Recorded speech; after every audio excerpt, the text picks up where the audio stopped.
Well, good Saturday morning to you all. This is Storm Track 7 meteorologist Robbie Kamidari. If you look back to last weekend, hopefully you were able to catch the sights, the wonderful sights, the beautiful sights of the Northern Lights. I had a couple chances last weekend, none this weekend, but I do want to go over a little bit of the science behind just the colors that you all sent in, all the photos, some gorgeous photos to say the least. So we're going to dive on into some of the science about why we see some of these colors. I mean, you can see the background right there, the green shadings, the pink. Some of you saw the purples, the blues even.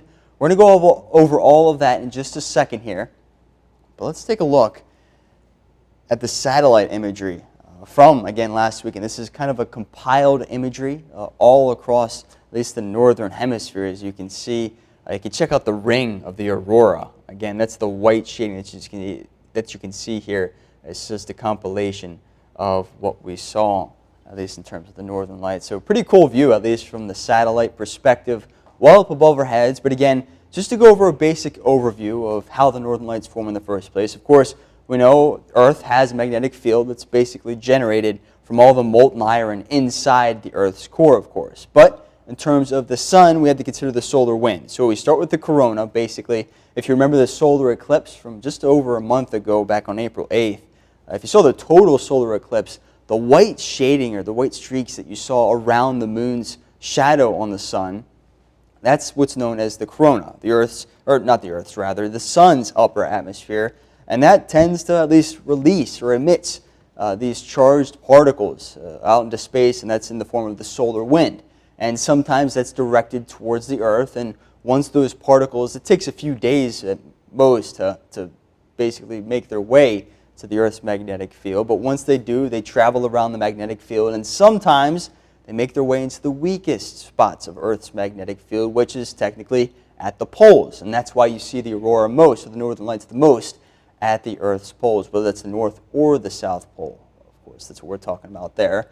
And sometimes, or all the time at least, when those electrons or those electrically charged particles collide with different molecules or different particles in the Earth's atmosphere, that's when you get the Northern Lights. Now, when you talk about Earth's atmosphere, most of it is comprised of nitrogen, 78% nitrogen, 21% oxygen, then a few other gases that make up a very small fraction of the rest of the Earth's atmosphere there. But again, the interactions with these different gases is what allows these different colors to form. So let's start from the top and then go down. The red coloring that you see, that's typically above 150 miles above the surface.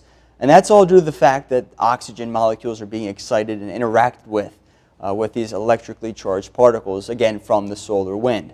Now, typically, the red coloring that you see, it's only visible under the more intense solar activity, which is exactly what we saw last week and with that G5 level geomagnetic storming. That's exactly what we saw. Now, green is more common. Now, typically, that's up to 150 miles above the surface. And again, this is all due to, again, these electrically charged particles interacting with oxygen molecules at lower altitudes. Again, this is most common in terms of the coloring that you see with the Northern Lights. Again, just because oxygen there is a higher concentration, at least, in lower altitudes. Now, the purples and the blues, these are some of my favorites, honestly. Saw some of this last weekend myself.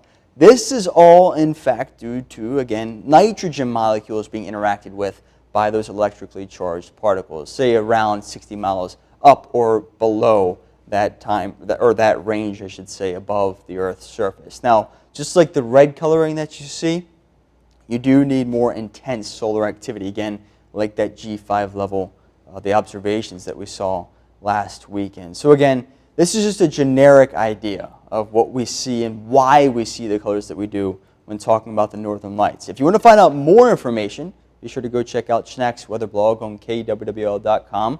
Just make sure you go under the weather tab. Otherwise, hopefully we'll be around, at least for the next time we see the Northern Lights. Otherwise, we'll be right back.